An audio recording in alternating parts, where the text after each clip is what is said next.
You will hear two students, Jacinta and Lewis, discussing a holiday they are planning in Queenstown, a tourist center in New Zealand popular with young people. First, you have some time to look at questions 1 to 6.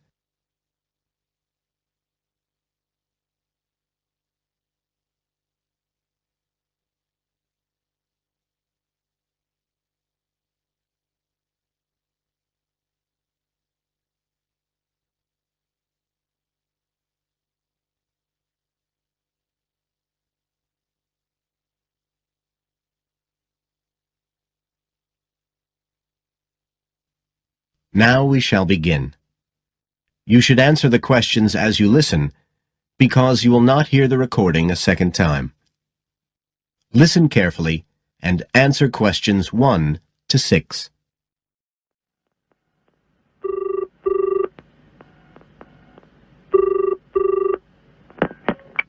Hi, Lewis. It's Jacinta here.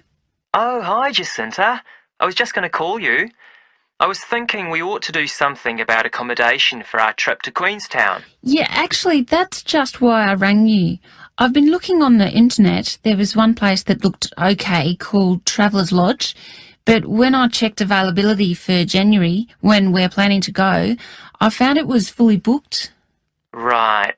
Well, we'd better do something now, I suppose. I've actually got a list up here on the computer.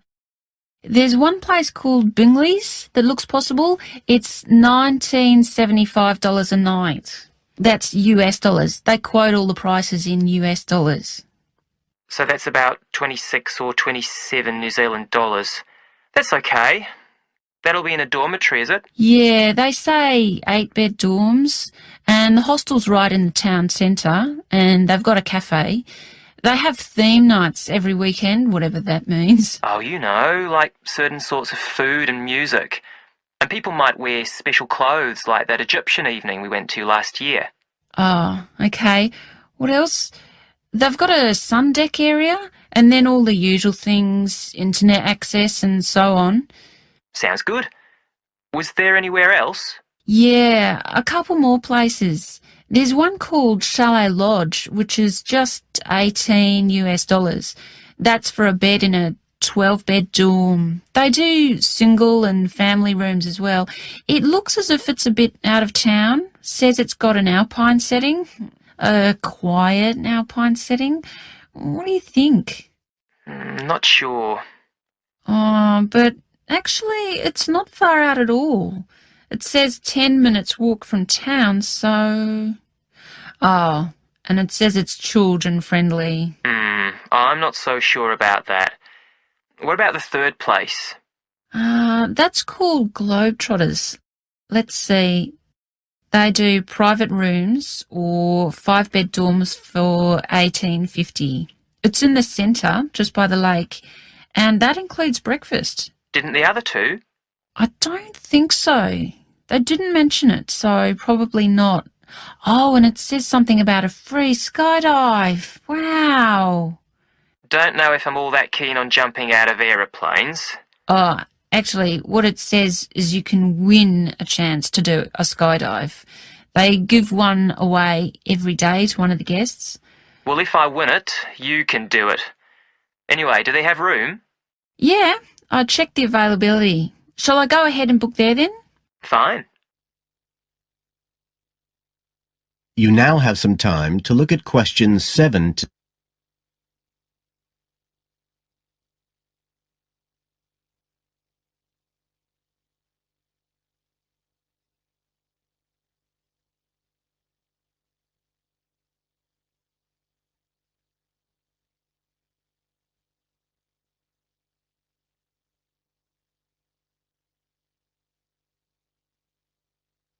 Now listen and answer questions 7 to 10.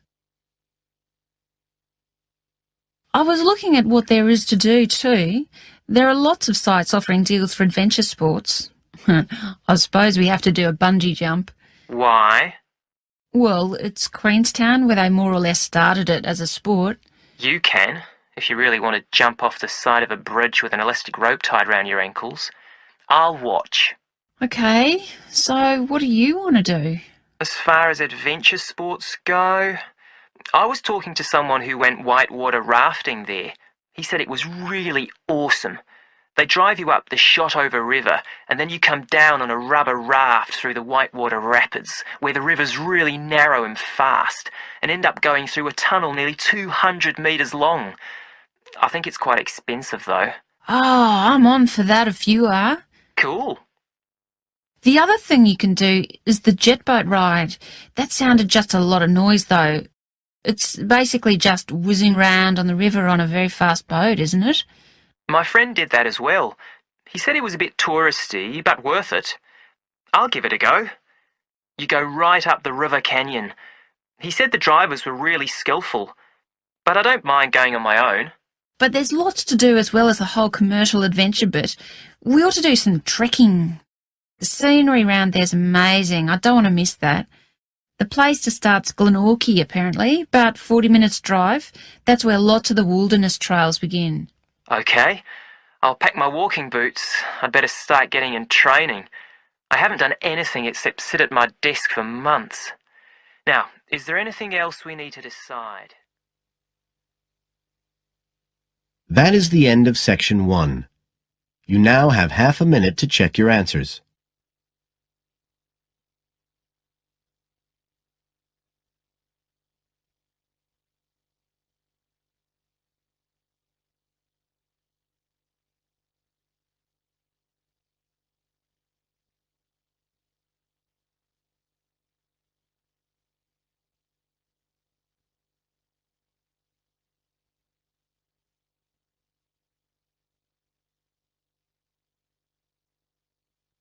Now turn to Section 2.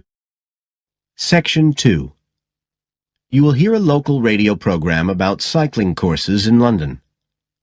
First, you have some time to look at questions 11 to 14.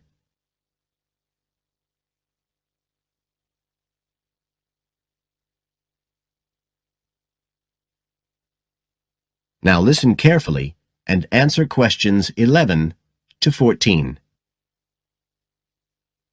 There's been a great deal of interest lately in encouraging people to use bicycles instead of cars as a means of transport. But not everyone is confident about riding a bike at the best of times, let alone in the middle of a city like London. Jack Hayes is a professional trainer who works for a London-based company, City Cyclist, which provides cycle training for the public. What exactly does City Cyclist do, Jack? Well, our basic purpose is to promote cycling as a sustainable form of transport. We believe the best way to promote cycling is to teach people to use their bikes safely and with confidence. In European countries, people all learned from their parents, and they also learned in school. And when I tell them I teach people to ride bikes, they laugh. They think it's crazy. But here in London, it's completely different.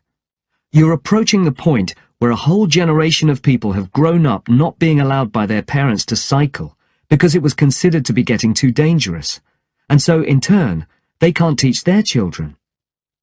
We believe in realistic training, so if someone wants to use a bike regularly, say to get to work or school, we aim to train them by teaching them to ride on the actual roads they'll use, so they can develop the basic skills they need and build up their confidence that way. At City Cyclist, we believe cycling's for everyone, no matter what age or level of ability or mobility. We do complete beginners and also advanced courses. That's for urban cyclists who want to deal with things like riding in streets with complicated intersections and things like that. We don't promote the use of personal protective equipment for cyclists, and we endorse the policy of the European Cyclists Federation that parents should be allowed to make an informed choice as to whether or not their child wears a helmet. We believe the key to safe cycling is assertiveness, taking your place on the road. This has to be instilled right from the beginning.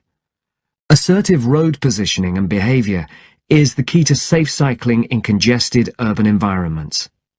Some people are surprised that we don't promote the segregation of cyclists from motorised traffic, but we don't think that's practical in all urban environments. Instead, we teach people to use as much road space as they need to travel safely and effectively.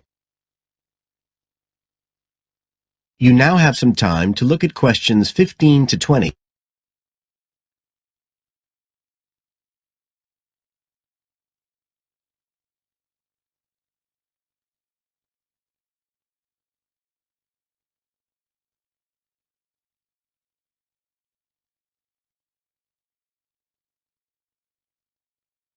Now listen and answer questions 15 to 20. Now, as well as courses for individuals, City Cyclist provides a number of services for organisations. For example, we can deliver fun, safe cycle training activities at schools, arranging courses so that the disruption of curriculum time is kept to a minimum. As well as this, in order to promote safe cycling, we have provided training courses for employees and staff of local councils. And we are also increasingly looking at developing training courses in companies in order to help employers work towards green transport plans by helping to increase the number of staff cycling to work. Right, so that's a brief summary of what we do. If any listeners would like to find out more about the organisation, you can have a look at our website. That's City Cyclist. CITI cyclist.co.uk. And in order to book lessons, you can either phone us on 020 7562 4028 or do it online. There's an application form on our website, and you can just download that and send it in. We charge £27.50 per hour for one-to-one lessons, plus £6 for each extra person. So you're looking at just £39.50 for a family of 3, say. If you've never been on a bike in your life before, we reckon we can get you riding in 1 hour, and for most people a course of road training usually takes 3 hours. But whether you're a parent or a child, an individual or an institution, we'll be happy to discuss your special needs and make a program just for you. That is the end of Section 2. You now have half a minute to check your answers.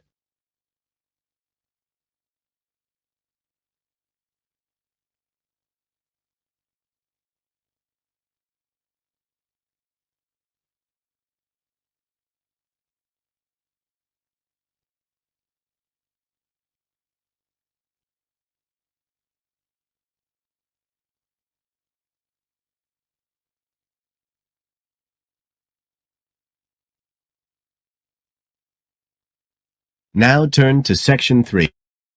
Section 3. You will hear 2 students, Sharon and Zhao Li, talking to their tutor about a presentation they gave the previous week. First, you have some time to look at questions 21 to 23.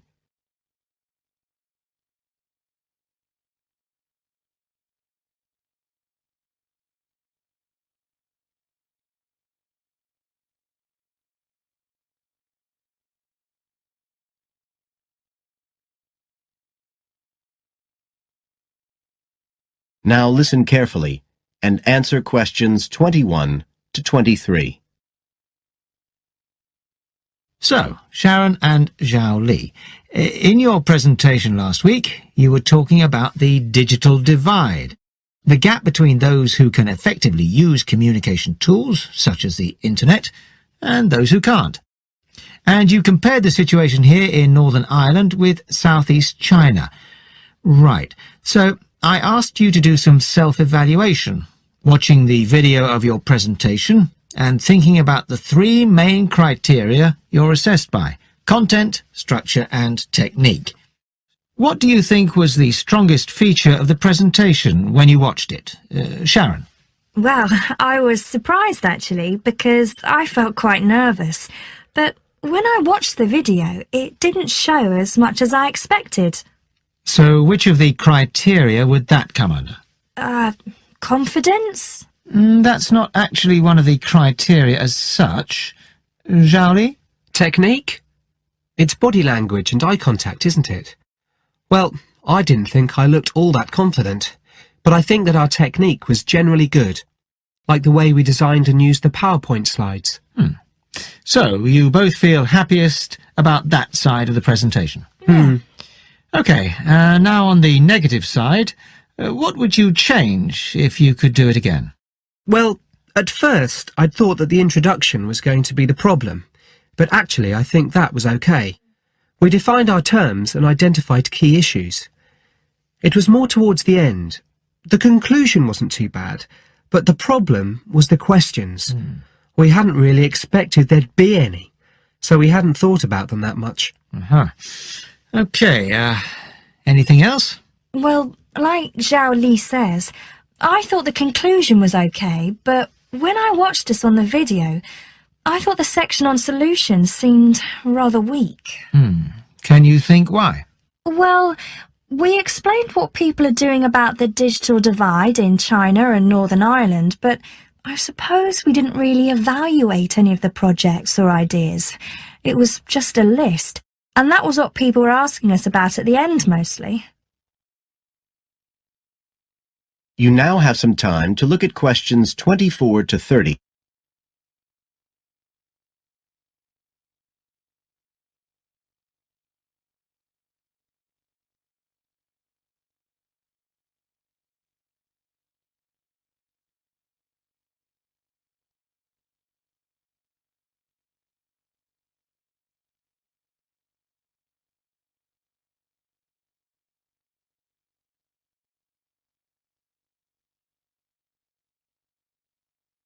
Now listen and answer questions 24 to 30.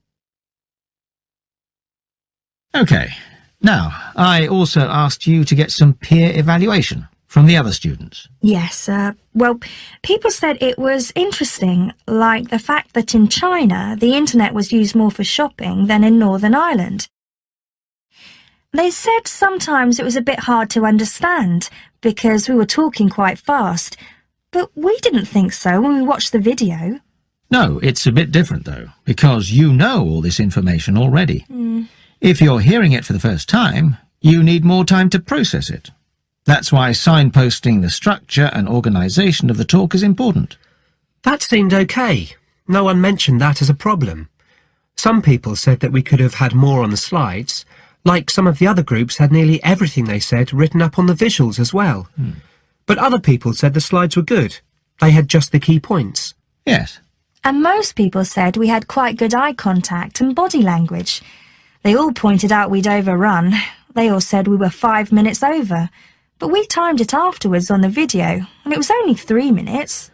We were a bit unsure about the background reading at first, but I think we did as much as we could in the time. Anyway, no one commented on that under content.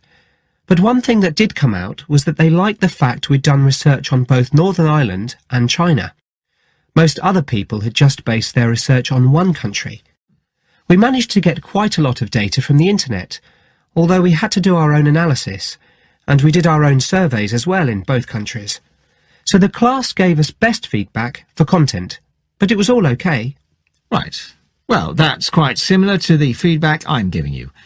I was very impressed by the amount of work you'd done and by your research methodology. So, actually, I'm giving you full marks for content. 5. The structure of the presentation was good, but not quite as good as the content. So, I gave that 4. And the same for technique. So, well done. Thank you. Now, the next stage is to write up your report. So, just a few pointers for you here. First of all, in your presentation, I think your ending was rather abrupt.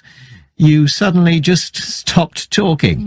It wasn't a big problem, but think about your closing sentences in your report. You want to round it off well. One thing I forgot to mention earlier was that I felt a very strong point was that after you'd given your results, you explained their limitations. The fact that we didn't have a very reliable sample in terms of age in China. Yes, that section. So don't forget to include that. And you had some excellent charts and diagrams, but maybe you could flesh out the literature review a bit. I can give you some ideas for that later on if you want. Okay, is there anything else you want to ask? No, thank you. Thanks. That is the end of section 3. You now have half a minute to check your answers.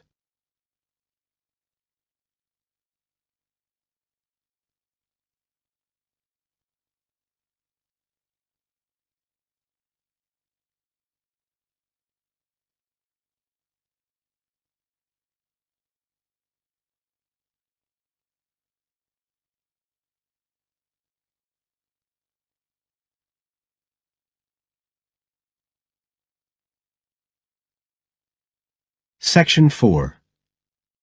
You will hear a student giving a presentation about some ways of dealing with the problems of urbanization and city growth. First, you have some time to look at questions 31 to 40.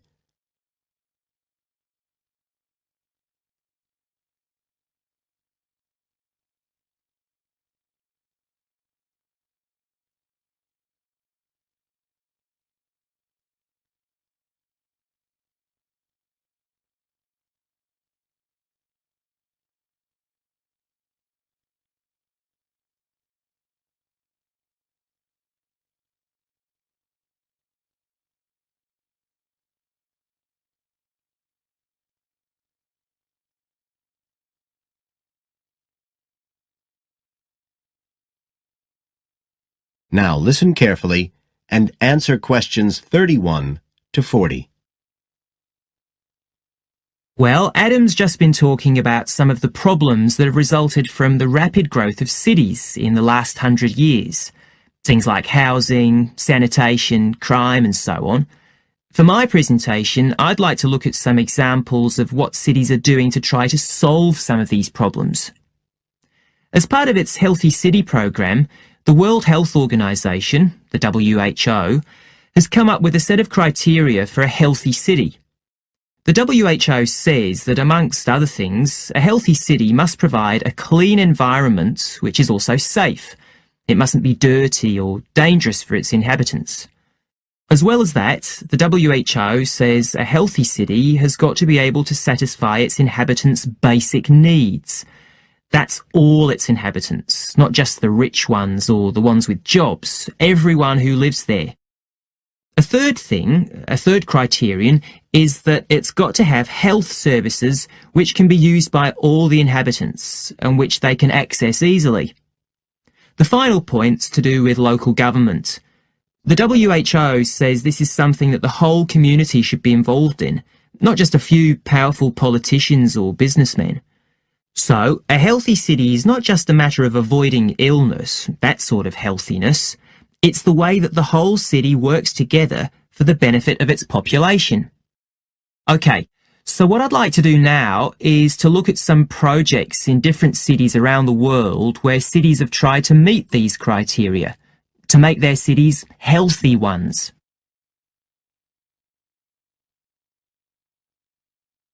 Right. The first project I'm going to discuss took place in Sri Lanka, and this project was called the Community Contract System. Its aim was to improve the places where the poorest section of the population lived, the squatter settlements. Basically, the problem was lack of infrastructure, things like drains, paths, wells for water and so on. So, a program was set in place to construct this infrastructure. But what was different about it was that the residents did this, the people who actually lived there, not people from outside. And this meant that not only did the people end up with improved housing and infrastructure, but also, because they had contracts with the community, it improved their chances from an economic point of view. So that's a way the lives of people in one urban environment were improved. The next project I'd like to discuss took place in the capital city of Mali in West Africa. This project involved setting up a cooperative to try to solve the problems of sanitation in the old central quarters of the city. One of the main problems was a lack of a system for garbage collection, which meant that there were a lot of insects, and this was causing disease. And again, it's interesting to look at who was involved in dealing with this problem.